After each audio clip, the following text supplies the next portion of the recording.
last week I had a conversation with one of my friends about just going for the things that we dream of, the things that we are scared of. Insert all the things, right? That stop you from doing the things that you want to do. And ultimately, one of the things that we wanted to do for our various ventures was content. Right. So this morning I woke up and I opened my laptop and I came here. I came to YouTube, to my own page, and I said, okay, if I actually want to pursue these dreams, these goals, I was like, well, let's keep trying things that we like, because I think YouTube is one of the ways to get to at least a place I would like to be. And I stopped recording because it wasn't like growing fast enough. I had someone who kept telling me like how silly I my videos were, and they'll be like, oh, I know your people like this, right? So then I got in my head about like, oh, like, is this not good? Right. So then I just stopped. I want to say, if you like ever quit something that you still want, whether it's like going to the gym so you can be healthier, so you can have the body, the business, for whether it's a time, location, whatever freedom, the thing that you don't even say out loud, this video is for you. So stay. Back to me coming on YouTube. I was scrolling this channel like a stranger, and I realized I was pretty consistent for quite some time. And when I stopped, I didn't stop necessarily because I was burnt out, or like I was like, this necessarily like sucks. I stopped because I was like, I allowed like my own thoughts and like certain voices in my life to like just stop me and like be like, this is not it, you know? And for so many reasons, like this could not be it. But it should not be it because of my own understanding, and not because I've just talked myself out of it, right? And when I came back and I started prepping again, most of the things I needed were already in place. I use pretty much the same setup for work, right? So I have the mic, I have the light. I know kind of sort of where to sit for some natural light. And then I had the technology. So I went to Zoom to use the clips feature, but then it was disabled. And in under 5 seconds, I went like, okay, cool. I'll just use Descript to record and to edit. And this is really important because it's really the thesis of my this whole vlog or or videos, right? Because the whole thesis here is like, in 5 minutes, I was able to look through my whole backlog and look at what I currently have and decide like, okay, this is fun. Whereas the first time I started doing this, the first time I started posting on YouTube, it took me so long. And there's receipts. You can go watch the receipts, right? It took me in different iterations to figure out the light, to figure out the apps to use, to figure out if I should use my phone or my laptop, right? And even if you look at some videos, the ring light is even like in the thing, because I didn't know that the ring light should be behind the computer. So it's like it was a hot mess. It was a hot mess, right? And then even my mic, I got it because I was invited to on a podcast, and as a gift, they gave me the mic. I say all this to say, it's like sometimes when we start over, we beat ourselves so much for starting over, but really and truly, we have experiences, and those experiences allow us to move forward and better if we allow ourselves to move better. If you come back and then you're doing the same old and you're unwilling to change, then it is what it is. Or if you stay stuck in the conversations you've been having. I just want to talk about starting over. The thing we beat ourselves up for the most, for anything, is the gym you stop going to, the business you shelve, the channel, the contents that you quit on, that you went quiet on. And I want to hand you a reframe that took me some time to really sit with it and come to terms with, right? And essentially, you're not starting over from scratch. You are, I am, we all are starting from experience, which is a completely different beginning. Because when you come back with something, the first version, like you never had in the first version. You have no more conviction now. You've made a decision. You've decided to stick around. Because at the end, that's really important, right? Like that you've decided that, hey, I like this enough that I am back. And if you're in this space, stick around, because at the end, I'm handing you the 3 exact questions I used to think through my own comeback, any comeback. And also I've used with my clients when we're talking about pivoting careers or managing a promotion or anything of that sort, right? Or big life decisions, moving to a different state, taking ownership of your life, right? So at the end of this, we'll have those 3 questions so you can run yours before the day is over, if you're in a similar should I not kind of space, right? Let me tell you what actually happened, because I think it's better if I give you some real numbers. especially when it comes to this channel, because I think it's tangible for everyone. Last year, I found a rhythm, right? And when I tell you I was publishing, I had 134 videos. I'm not sure if you all follow Glow and Tanmo. She has um, the daily YouTube series, and through that, she's been able to not only monetize through YouTube, monetize on Facebook or Meta, and also sell more of her own products, right? Allowing her to continue her seven-figure wealth building. And I know I like to talk and to write. So I was like, well, let's try this out. And I think I'm better in long form than in like little snippets on Instagram and whatnot. So I came here. And there were months where I posted every single day. December alone, I put out more than 40 videos because I would wake up every day and I would record. That was the thing that had to be done. And then come January 31st, like I just stopped and nothing for 6 months. And there are a number of reasons, personal reasons for it, but like the more I thought about it, the more I was like, I need to stop telling myself the stories and the things, because what if these past 6 months I didn't stop and I kept continuing? How much better would I be today? So I don't love to live in regret. I don't love to live in like woulda, shoulda, coulda. So we're back. And you might have some similar thoughts of I fell off or I couldn't hack it, or I'm someone who starts things and doesn't finish them. And the story, right, is that we all have a version of this. But what is actually true is that we are not always stopping for reasons that are we don't like this. Maybe we're discouraged by the numbers, maybe we're discouraged by naysayers or people who see the vision, right? But the fact that I was showing up and then you probably were showing up full chest to do things means that there was something in you that wants to continue. So rather than slowly and surely like as RuPaul would say, letting your inner saboteur get to you, right? Release yourself from that, because the more you allow your inner saboteur to talk to you, that is heartbreak, and that is heartbreak of your own life. And that's the worst, right? So I stopped. So I'm back, right? Because for 6 months, I would randomly think of it, and then I would hand myself a list of reasons not to start again, but then I would keep coming back. And this applies to anything that you have stopped, because we treat stopping like it's a verdict. And I mean, I'm gonna add a little aside here. When I was in college, I went to a college that was really, really big on the marathon, mainly because we had a marathon run through our campus. So everybody and their mother would train for marathons. And my boyfriend at the time, we started running together. And this was like maybe the first week. And I think the third day I was just like, I think it was like after 6 minutes, who shot? And 6 minutes might even be generous, okay? I was like, I need to relax. I need to like take a breath. And he was like, no, keep going, don't quit. And I was like, sir, no one said anything about me quitting. I just like, I can't like, but this is a lie. 'Cause the fact that I was even talking to him meant I could breathe. I was like, I can't breathe. I need to stand here for a second. So I did. I like, stood there for like a minute, and then we kept going and we did finish the run. But I wasn't quitting. Me stopping wasn't me quitting. And you know what? In the future, one of the apps I finally used that got me to run a 5K, a 10K, etc., was called Couch to 5K.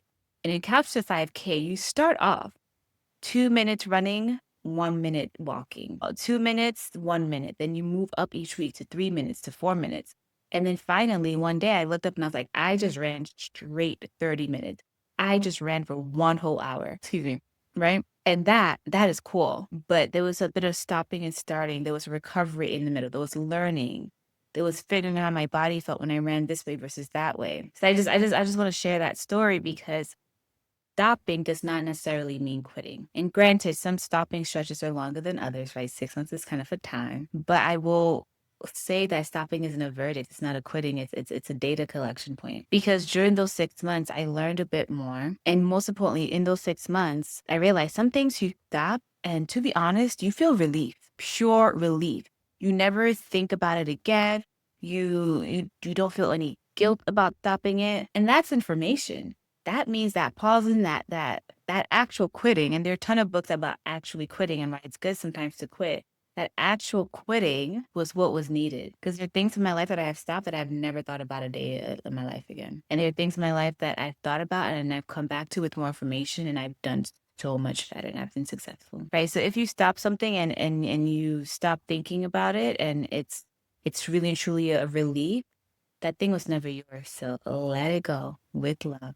right? But there are some things that you stop and they follow you anyway. For this, I'll be at an event. Someone would say something wild about work or money, and my whole body would go like, that's a video. And I'll catch myself thinking through like, oh, like if when I got home, I can do this, right? And then I would chicken out. Or I'll read something and think more people need to know this. Or I'll be at a panel, a talk, a workshop, whatever, and someone would ask me something, I would respond, and the room would be like, wow, and I could see the aha moment happening for those people in the room.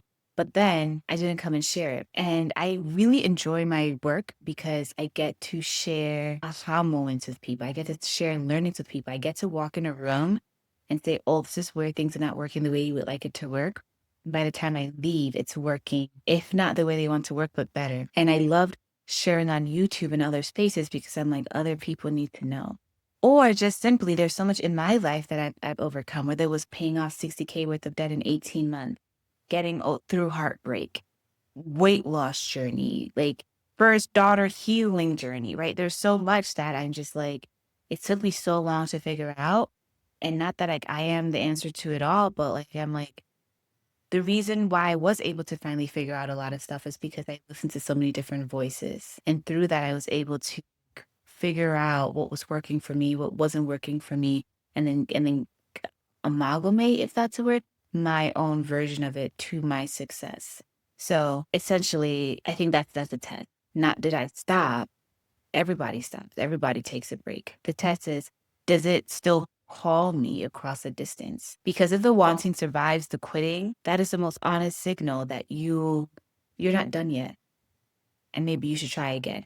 And then when you try again, you will come back with more knowledge, more experience. So you're not starting from zero. And it might be some shame and some guilt and some eyeing that might be involved in this. But ultimately, I think it's really cool that we get to come back and try things because it's not over until we're gone, right? It's like a bright spot that refuses to dim. I want to offer that. I really do. Because I think that's pretty essential when I hear so many people talk about starting over. Because guilt says you stopped, so you're a quitter. But data says you stopped and it's still here. So it's real, right? It's still here, so it's real. And the lie that kept me was like, but like, can I go back? And the answer is yes. So let's run the inventory. This is the have, oh, no ledger. And I make my clients do this. So now you get to like experience this, right? So when I was thinking through, should I go back? Can I go back? I was like, okay, do I have what I need to go back? What I have now that I didn't have at the real zero start was the equipment,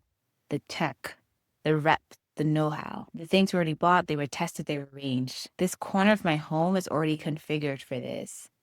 It was actually low-key designed for this. I have a catalog of 134 videos that I can go back to and analyze and see what worked and what didn't work. I have a channel that even when I was not posting, kept a few hundred people around who chose to stay. Some new people even came and saw some things, which is pretty cool. That's what I have. And the second thing is what I know. What I know now that round one taught me. And it's the most invaluable thing because now I know that I can use Descript. Last time I had to learn it. I had to lose some videos, delete some things by accident.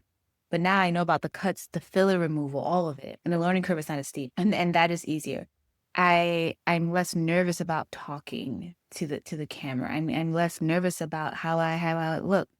I may not like this, I may not like that, but you know what? And this is who we have today. And that took me a while to really set with because I always just had, oh, well, what if people don't receive this? Or what if that? And what if that? You know what's funny? So many of my clients are women, Black women who have locks, who are just absolutely amazing women. So I know when I see people, I know one of my first mentors in my first job, she was a Black woman with locks. And I was like, oh, you can be, what was she? Deputy director, maybe. You could be deputy director and look like that. And I would want to make sure I'm rising in the ranks too, So that makes me feel pretty great, right? But round one cost me hundreds of hours to learn and to really sit with who I was. And I came back round two and I was like, oh, it's okay. So again, if we go through this, like rusty is not zero. It's really not. Rusty is not zero. Rust is proof there was already metal. You can't rust if you never built anything. And the same inventory holds for whatever you stop. If you stop for go to the gym, you still know what a good session feels like, which lifts you like, what time of day works for you, your body, your brain, what to eat after, what recovery looks like. And this is all information that you did not know the first time you started your workout journey. Same thing for the business. You still know the customers, the tools, the mistakes you never repeat. And the landscape might have changed a little bit more, but you understand the core of it all. If you stop job searching because you've just put in so many applications, but you now have a ton of data points and a thicker skin because you know that the market, this is the reality of the market.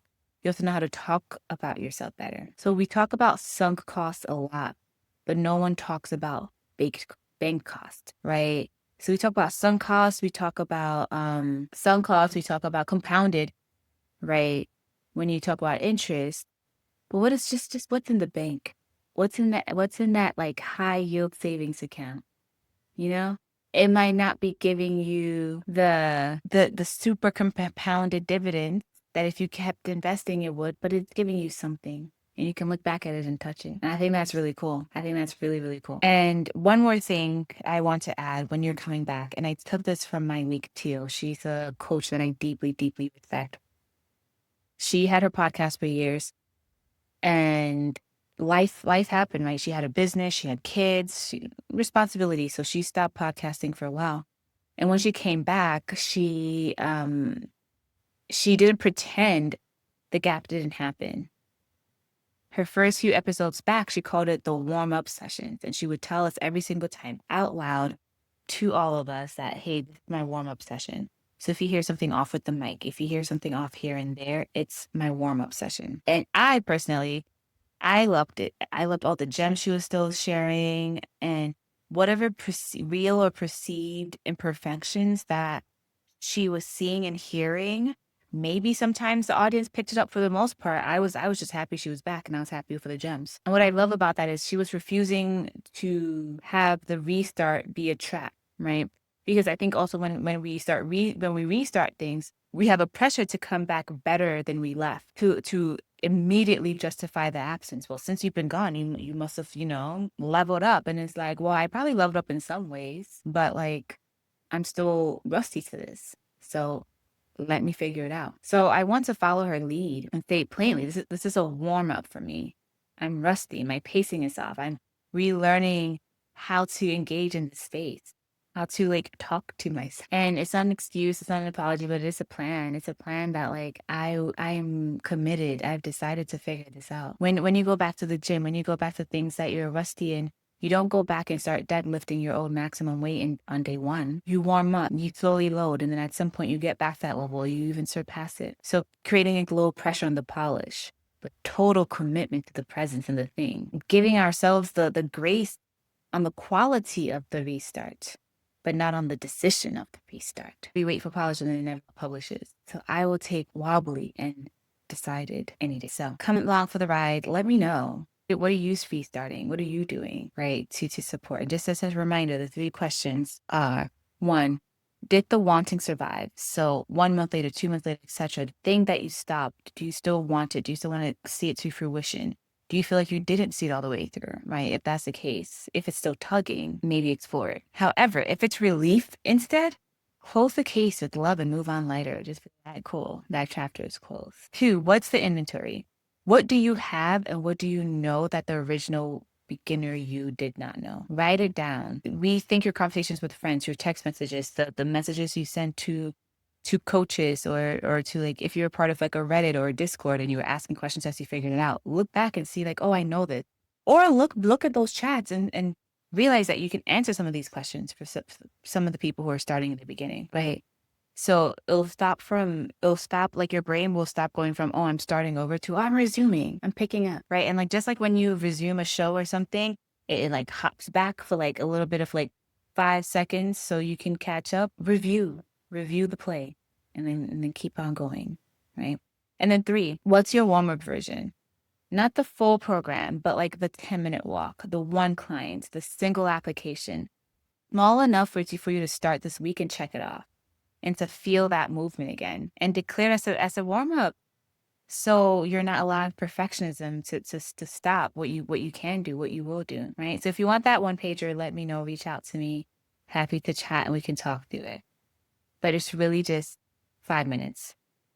That's what it took to rebuild this whole setup, to sit in front of the camera, to publish to you.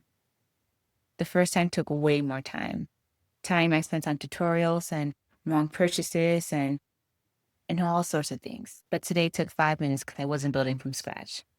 And there's a version of 5 minutes for you as well, where you're building from experience, where the experience is already banked and it's waiting for you to come and use it up. Like, offended is in my head now, but I will not sing. I'll spare you all. So whatever you walked away from, the time you already paid is still banked too. What are we restarting? For me, I'm restarting this channel. So I will see you tomorrow. So let me know what you would love to hear. I love talking about the web that is our life, how we can think through the pivot, the twists and turns of life, but still come about top. So join me tomorrow.